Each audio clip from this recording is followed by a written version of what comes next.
Hey guys, so in this video we'll be talking about your research paper. So your research paper is divided into two parts. This video is going to cover part 1 specifically, and then I'll have a separate video looking at part 2. So part 1 of your research paper is worth 10% of your overall grade. Let's take a look at it together. The articles we have read this semester focused on ethical issues when conducting experimental research. For your research essay, I would like you to examine an ethical issue in your field of study. I made this a very broad and vague topic because I wanted you to have flexibility in defining and narrowing your area of focus. You must synthesize throughout this essay. This essay will be completed in 2 parts, and as I mentioned, this video is covering part 1. After completing your research proposal in which you listed 3 to 5 sub-questions that your research paper will aim to answer, you must now choose 1 to 2 of those research questions to examine in this draft, which is part 1. So here is an example of how this draft would fit into your research paper. For this example, I'm using the topic of physician-assisted suicide, so you're not allowed to use that topic for your paper. So let's say we have this main question for our research paper. This is our entire big final research paper. We'll have this main question. What insights can be garnered from states that have legalized physician-assisted suicide to determine if PAS should be legalized across America? That's what our big research paper is going to look at. So I've listed out 3 to 5 sub-questions that the big research paper will answer to help us answer this main question. Our first question is, how has the history and legal battles of physician-assisted suicide affected its acceptance in American society? Question 2, how would the legalization of PAS impact the doctor-patient relationship? Question 3, in what ways has the legalization of PAS in some states benefited terminally ill patients? And finally, question 4, what measures can be taken to ensure PAS laws do not leave vulnerable populations open to abuse?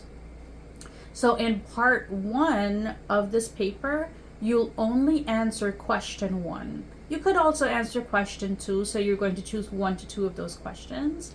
But you only need to answer 1 or 2 of your sub-questions in part 1 of your paper. And then in part 2, you'll continue answering the rest of the questions, but we'll tackle that in another video. So here are some steps you should engage in to complete this assignment.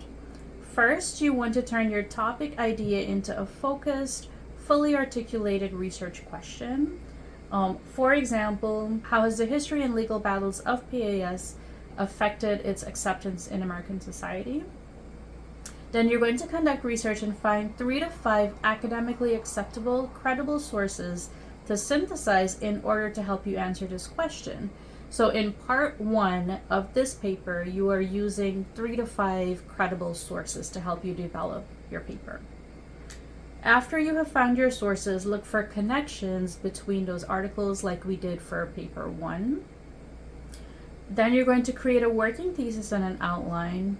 A possible working thesis for my research question on PAS might be the controversial way that physician-assisted suicide was introduced to American society has shaped people's resistance to legalizing it. And then finally, you'll outline your paper, draft it for peer review, then revise your final copy for submission after viewing your classmates' comments. So with part 1, you'll be outlining it and I'll give you feedback on that. You'll be drafting it and your peers will give you feedback on that. And you and I will also meet for individual conferences so we can talk about any difficulties you're having with the paper and so I can provide guidance to you. So here are some key points that I want you to keep in mind as you write this paper. This is what I'm looking for when I'm grading you.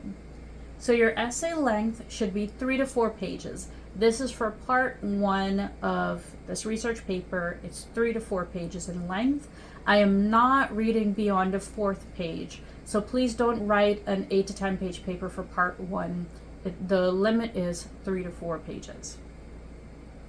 Your paper should contain an introductory paragraph in which you introduce the topic and give the audience enough background to understand your discussion.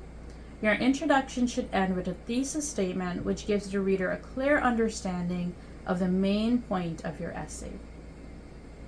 You should not include a conclusion, as you will be continuing this paper for your final research paper. So remember, part 1 needs an introduction, does not need a conclusion. Do not discuss one article in its entirety first and then move on to the next article. Your sources should be synthesized throughout, so remember you have to look for connections between those 3 to 5 articles that you read, and then your body paragraphs should discuss multiple articles instead of one article at a time. And your paragraph should focus more on the point you're making rather than the articles themselves. So think about the structure of paper 1. Use clear and accurate topic sentences and include transitions. Write well-developed paragraphs with concrete supporting evidence which illustrates your point and supports your thesis. Remember the paragraph structure of topic sentence, introduction to your evidence or point, your evidence, your analysis and discussion. I went over this in my lecture video on how to write a synthesis essay. Include a cover page, in-text citations, and a reference page that follow APA style. I have separate lecture videos for each one of those topics. And introduce all quotes as signal phrases that offer contextual summary. Use the Purdue OWL website for guidance and correct citations. So remember, we want to introduce every quote with a little bit of context from the article. I'm not reading all of the research articles that you guys will be using in your papers. So if you just give a quote, I have no idea what's going on in that paper or around that quote.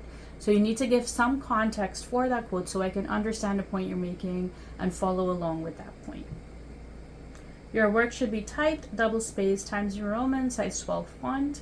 Ensure your spelling throughout is correct and your essay follows standard grammatical conventions, and write in past tense when referencing your sources. And then create an original title for your essay. So those are the guidelines for part 1 of your research paper. Again, 3 to 4 pages using 3 to 5 sources, which you'll be synthesizing. So of course, please email me if you have questions about this assignment, and I'll have a separate lecture video that covers part 2 of this research paper.